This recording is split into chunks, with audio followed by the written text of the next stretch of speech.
So I get asked probably about every single day what portfolio tracker I use. What is this amazing dashboard that you see right here? And this is actually a software that I've spent over $100,000 building this year. It's called Metrix Finance. You just go to metrix.finance. You could also search it on Google, or it's going to be right below this video. Now that being said, I want to showcase to you guys this portfolio tracker, but specifically look at VFAT and Aerodrome and how you can track your performance on those decentralized exchanges. And we're going to be diving into what metrics you should pay attention to, along with many other things. So make sure to stay tuned for the entire video. Now that being said, the first thing that I want to mention is I am not currently invested into any VFAT positions. I was invested into VFAT positions in the past, and I've shared my performance publicly, and I'm going to be sharing my performance publicly again today with VFAT. And the reason why is because I think it's very important to share that performance. Now that being said, I want you to look at my current positions, and I want to show you the power of this tracker. A lot of people look at this number right here, down $7,500. And yes, we do want to be at an overall profit. That's the end goal of being in cryptocurrency. But at the end of the day, if you are opening positions over a longer horizon,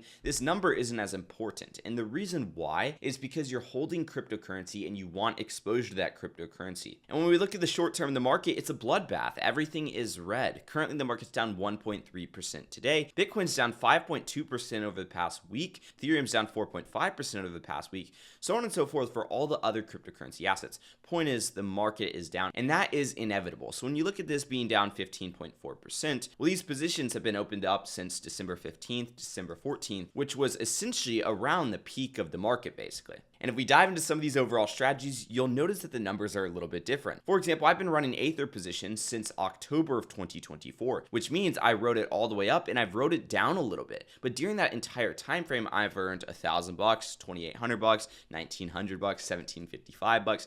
That totals to $7,500, nearly $7,600. And that puts me at a $4,000 profit compared to somebody just holding money in the market, but a $7,200 profit overall. And the beauty of this is Aether is right back where it started, basically. I'm at a $326 loss in the asset gain, but since I have all this income, it allows me to outweigh that, basically. Same exact thing goes for all my other positions. The point is to look at the long term, not the short term.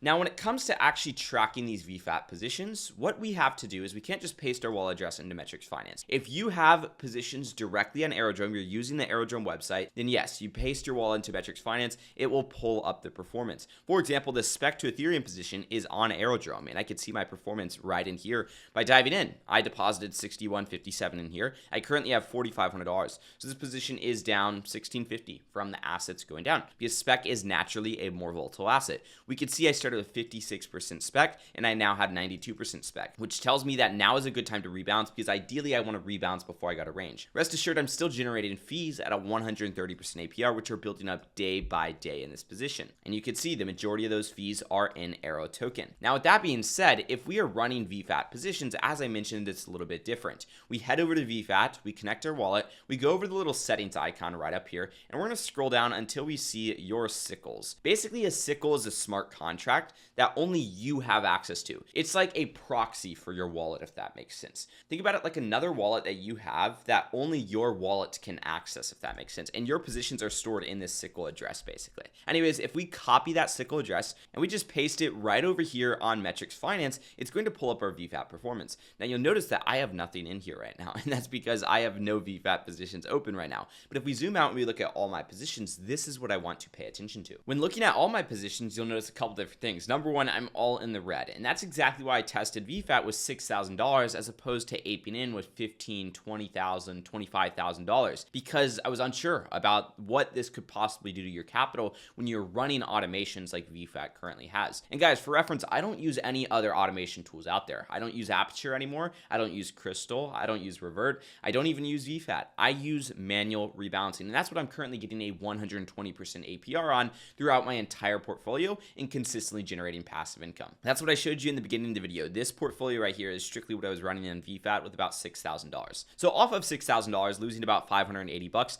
that's not too bad. These were positions that I ran all the way from late July until late September. So a couple months right there. So I had some good performance data under my belt. So so I can properly make these assumptions. Now, with that being said, a couple things that are important to notice. The APR was at 283%. This is my actualized APR based on what I earned in the position. So how this essentially is calculated is it would dive in here and say, hey, I have 18 bucks in earnings / income from this position. I was in this position from September 23rd all the way to September 23rd on this position. So literally in an intraday period, basically find out how many hours I was there, multiply it by the total amount of hours in a year, and then find the actualized APR for the position. Now, the reason why that's important is because if you look at VFAT, you might be thinking, oh, I'm doing XYZ by being in this position. I'm doing 217% APR here. I'm doing 122% APR here. But realistically, you might be doing better or worse. And by having this data at your fingertips, you'll be able to understand that. Now, before I dive into anything else, I do want to give you a full disclaimer that being able to track Velodrome as well as Aerodrome, and that includes VFAT,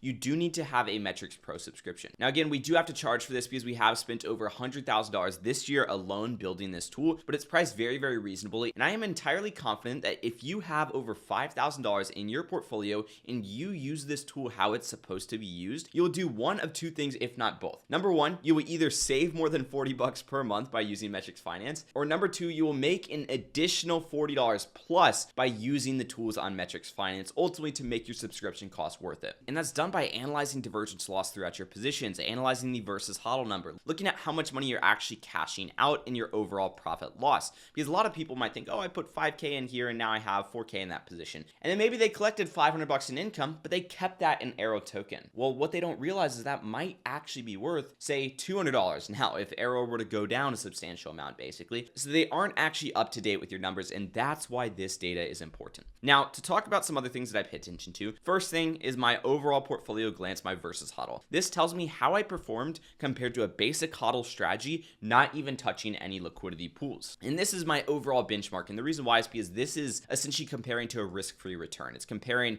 liquidity pools, which are taking on additional risk compared to not being in liquidity pools, being in hodls, basically. So if I'm at a loss compared to a risk-free rate, yet I'm also taking on more risk at the same time, that doesn't really make sense. And that's why I'm not in this strategy anymore, because I was constantly rebalancing through VFAT through these automations to the point where it essentially just blew up in my portfolio. Now, the thing that I do want to mention as well is this number was a lot worse, but I was able to get this a lot better by having some higher income and having a little bit broader ranges on specific positions. And that's because during periods of volatility, you are going to see constant rebalancing. Like this spec to Ethereum was closed on September 22nd. This one was also closed on September 22nd. This one was closed on September 23rd. So within that 1 day time period, it rebalanced 3 different times, which locked in a ton of divergence loss. It had slippage within VFAT itself, because one thing I will say is VFAT doesn't always get the best outcome out of your trade. And they actually say for better performance, consider maintaining positions over $2,000 on your own. Do not use their automations for positions over $2,000. And that's because of slippage, even potentially skipped or delayed rebalances. Not to mention they rightfully charge fees for using their tool like any business would. So ultimately you're going to pay a lot in slippage, you're going to have a lot in fees, and you are going to lock in a lot of divergence loss. And that's what happens when you have automations manage your positions. As humans, we want things to be as passive as possible, not spend any time, and we want to automate everything. But unfortunately, that's not the way that we should be doing things with our hard-earned capital. Now, with that being said, I want to talk about the good about VFAT. VFAT is great, absolutely great if you are new to DeFi and you don't want to take the time to learn platforms like Aerodrome or Velodrome